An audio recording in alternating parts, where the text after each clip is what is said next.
My name is Charmaine Mukurazhizha. I'm from Harare, Zimbabwe. My major is international business and drama, television, and film. My story begins in 2016 when I was at a crossroads as to where I wanted to go to university.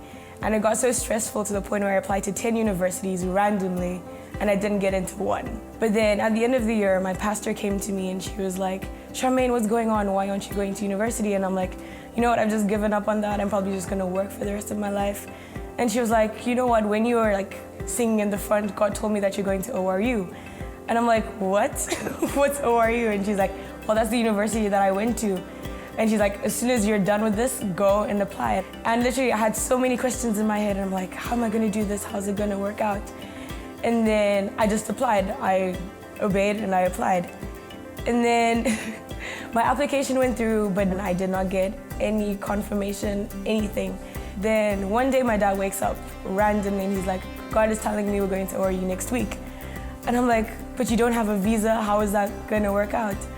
He literally went to the embassy that morning, and I kid you not, it has never happened before, but he got his visa on the day, and the US embassy never does that. A week later, we came here just in time for college weekend. My dad and I are driving from Boston to Tulsa, and literally, it's 25 hours of a drive, and he's never driven in America. Literally on our GPS, it was saying, you're at ORU, you're at ORU.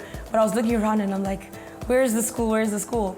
Then we stopped right by the traffic lights. And I remember looking to the side and we saw the praying hands. And for some reason, the atmosphere just filled in the car, and my dad and I started crying because the journey for us to get to where we were was so hard and so difficult, and we didn't even think we were gonna make it. But somehow we made it just in time for the Quest person. And I applied and I got it. So one of my biggest dreams is to be the president of Zimbabwe one day. So I'm not studying government, but I'm going through the media route of it because I believe that whoever controls the media controls the mind. There's so much that's tainted about our country based on what the media is showing. And basically that's my goal, to change that. The Quest person scholarship for me is a bridge between two continents. There is no way I would have been here if I didn't get it.